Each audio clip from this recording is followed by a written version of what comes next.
What's up, gamers? As you may already know, the Modern Warfare 3 campaign has released into early access for those of us who have pre-ordered the game, and I wanted to go over my experience as well as some of my thoughts on the changes that they've made, all without including any major spoilers for those of us who want to experience it spoiler-free. In this continuation of the Modern Warfare storyline, Makarov is brought back and the Russians in-game are making an effort to capture Urzikstan, Farah's homeland. Starting off with the prison break mission that we saw as a gameplay review earlier in the summer, the tension is set very high and it seems to hold up through the first few missions. After playing as the Russians and breaking out Makarov, the bar is set really high for the rest of the story, and it seems as though the devs are able to keep your jaw dropping not only with the visuals, but with the morbidity seen in the cutscenes as well. We all know that Makarov is a devious man, always showing little to no remorse for his enemies or even his own people, and they start this campaign off with a literal bang that will remind everyone of who Makarov really is, a true tyrant. The meeting he has with the team that rescued him from prison is intense, and the ending of that scene actually had me sitting there with my mouth open. Makarov is truly a psychopath.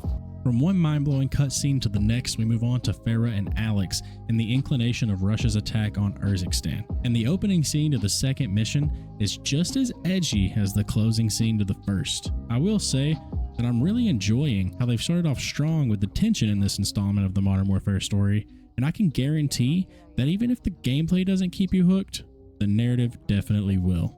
Another part that I consider to be absolutely amazing in this campaign is that we get to play as Captain Price. Maybe I'm alone in feeling this way, but I've always wanted to play as Captain Price and just go absolutely nuts on the enemies throughout a mission. I mean, he's just so badass. Don't get me wrong, I love Soap and I love Gaz, but the Captain is simply the most iconic character in the series aside from Ghost. Letting us play his role is definitely one of the greater highlights in my opinion. So now, on the note of gameplay, let's dive into some of the features that are introduced into this new campaign. Right out of the gate, you fall back into the strategic, realistic tactics from the previous Modern Warfare titles, and it feels and looks amazing. However, right after the intro mission, the game begins to open up in a very interesting way. The open combat missions are much more freeform and allow the player to do the objectives in any order that they please, much like that of the Spec Ops mission Denied Area from Modern Warfare 2. In addition to the more open-ended mission structure, there are a lot of lootable weapons and tactical equipment to add to your loadout, as well as some lootable score streaks such as sentry guns, mortar strikes, and so on. You can loot field upgrades, armor plates, different armor vests, and even self-revives. I find it interesting that the devs gave the campaign more of a Warzone or DMZ feel to it, but it's still interesting and fun nonetheless. Looting weapons isn't only tied to the current mission you're playing either. There's a new loadout system that allows the player to select what weapons, equipment, and field upgrade they carry, and there are loadout drops found throughout the map where you can change out your loadout and adjust it accordingly. Again, very reminiscent of Warzone. Since I enjoy the campaigns on veteran difficulty, the addition of self-revives and armor is actually really awesome. But I suppose the devs chose to balance that out by keeping the super annoying armored enemies in the game as well. I don't know about you, but Modern Warfare 2 campaign just had way too many of these armored guys, and it was easily the worst part of playing the campaign on veteran difficulty. I understand wanting to make a game more difficult, but adding bullet spongy enemies that take 10 to 15 bullets to kill, yet they kill you in 1 to 2 shots, just isn't the best implementation of difficulty in my opinion. One thing that I noticed made me chuckle a little. They actually kept the tried and true enemy tactic of throwing a grenade right where you're sitting if you're there too long. Yes, this feature definitely made its return, and as annoying as it may be, it brings me back to the days of World at War and Call of Duty 4 Modern Warfare, and for those reasons, I definitely don't find it as annoying as having to shoot an enemy 15 times because he has armor on, and it just keeps me moving, keeps my feet going, making sure I'm pushing the enemy and advancing forward. The addition of armored vests and lootable armor plates was very interesting to say the least, but I suppose it's to balance out having to fight all these spongy enemies.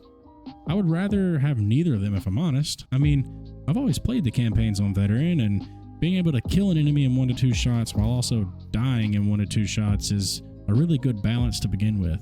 So I don't see the point in having to keep adding armored enemies while also adding armor to help protect yourself. Driving vehicles throughout these campaign missions and looting items in the combat made the campaign feel a lot more like a PvE mode in Warzone or maybe like a solo PvE DMZ mode. I think that the classic linear style of the campaign missions was one of the few things that all fans came to enjoy because every other title held true to that formula, and it was something that they could expect. Some things are better left untouched if you ask me, but we all know that modern Call of Duty is all about change and whatever it is the devs consider innovation. To wrap all this up, I think that the campaign is a good time for anyone that has been invested in the current Modern Warfare storyline. Playing on the highest difficulty will be an annoying challenge due to the armored enemies, but the addition of looting and loadout system could help ease the pain a little bit. Gameplay aside, the devs have once again brought us an insanely tense narrative that is well voice acted, absolutely beautiful, and it's full of twists and turns to keep you wanting to know what happens next. Although I'm not the biggest fan of the Warzone style mission structure, I will admit that it is a breath of fresh air to not have a super repetitive game across the board. This campaign might not take its place as my favorite, but it's a phenomenal way to cap off a trilogy, and it kept me entertained throughout the entirety of my playthrough.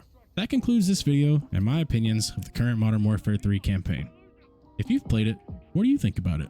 Do you agree or disagree with my point of view? Let me know what you think down in the comments, leave a like if you enjoyed this video, and subscribe for all things gaming and a lot of Modern Warfare 3 content. As always, much love homies, have fun gaming.